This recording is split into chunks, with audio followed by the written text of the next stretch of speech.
Di dalam hutan belantara yang lebat, terdapat sebuah air terjun yang diselimuti oleh legenda mengerikan. Konon, setiap malam, suara desiran air yang gemericik berubah menjadi jeritan-jeritan hantu yang mengaum menyakitkan. Air terjun itu dikatakan menjadi tempat kutukan bagi siapapun yang berani mendekatinya setelah matahari terbenam. Seorang pendaki pemberani bernama Maya mendengar cerita tersebut tetapi memilih untuk mengabaikannya. Dengan tekad yang kuat, Maya memasuki hutan menuju air terjun tersebut di tengah malam. Namun, semakin mendekat, atmosfer menjadi semakin suram dan angin berdesir seperti bisikan-bisikan gaib. Saat Maya mencapai pinggiran air terjun, dia merasakan hadirnya kehadiran yang tidak kasat mata. Ketika dia memandang ke bawah, dia melihat bayangan-bayangan gelap yang terlihat seperti roh-roh yang melayang-layang di sekitar air terjun. Tiba-tiba, Maya merasakan tangan dingin menyentuh pundaknya dan suara berbisik memenuhi telinganya. Dalam ketakutan, Maya berusaha melarikan diri, tetapi semakin dia berlari, semakin dekat roh-roh itu mengejarnya. Akhirnya, Maya jatuh tersungkur ke tanah, terhempas oleh kekuatan gaib yang tak terlihat. Seiring dia terjatuh, malam semakin gelap dan teriakan mengerikan bergema di dalam kepalanya. Keesokan harinya, tubuh Maya ditemukan tak bernyawa di tepi air terjun, wajahnya dipenuhi dengan ekspresi ketakutan yang tak terlupakan. Dan sejak saat itu, legenda air terjun kutukan menjadi semakin menakutkan, menjaga siapapun agar jauh dari tempat tersebut setelah matahari terbenam. Setelah kematian tragis Maya, cerita tentang air terjun kutukan semakin menyebar di antara penduduk desa terdekat. Mereka percaya bahwa roh-roh jahat penjaga air terjun akan menghantui siapapun yang mencoba mendekatinya setelah senja. Namun, ada seorang petualang bernama Rian yang tidak percaya pada cerita-cerita itu. Dia menganggapnya sebagai sekadar dongeng belaka dan memutuskan untuk membuktikan bahwa air terjun tersebut tidak lebih dari sekadar mitos yang dibesar-besarkan. Tanpa ragu, Rian memasuki hutan pada malam hari dengan peralatan pendakian yang lengkap. Dia merasa senang dengan tantangan yang dia hadapi dan bersikeras untuk mendekati air terjun meskipun malam semakin gelap. Namun, ketika dia tiba di air terjun, atmosfer segera berubah. Udara menjadi kental dan terasa berat, seolah-olah dihantui oleh kehadiran yang tidak terlihat. Rian mencoba untuk tetap tenang dan memotret air terjun dengan kameranya, tetapi setiap kali dia mengambil gambar, bayangan gelap muncul di belakangnya.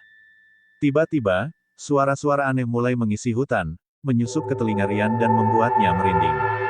Dia berusaha untuk pergi, tetapi kakinya seolah-olah terikat oleh kekuatan gaib yang tak terlihat. Semakin dia berjuang, semakin kuat kekuatan itu menahannya. Akhirnya, dengan putus asa, Rian jatuh ke tanah dengan nafas terengah-engah. Dia merasa tubuhnya terasa dingin dan tak berdaya di tengah kegelapan yang menyelimutinya. Dalam momen terakhir kesadarannya, dia melihat bayangan-bayangan gelap mendekatinya dengan langkah lambat dan menakutkan. Keesokan harinya, tubuh Rian ditemukan tak bernyawa di tepi air terjun, tepat di tempat yang sama seperti Maya. Legenda air terjun kutukan semakin diperkuat, memperingatkan siapapun yang mencoba menantang kekuatan gaib yang menghunus di tempat itu. Seiring berjalannya waktu, legenda air terjun kutukan semakin berkembang menjadi sebuah kisah yang menakutkan di seluruh wilayah. Penduduk desa yang hidup di sekitar hutan bahkan mulai menghindari wilayah tersebut sepenuhnya pada malam hari, takut akan bahaya yang mengintai di dalam kegelapan. Namun, ada seorang antropologis bernama Dr. Sarah yang sangat tertarik dengan legenda tersebut.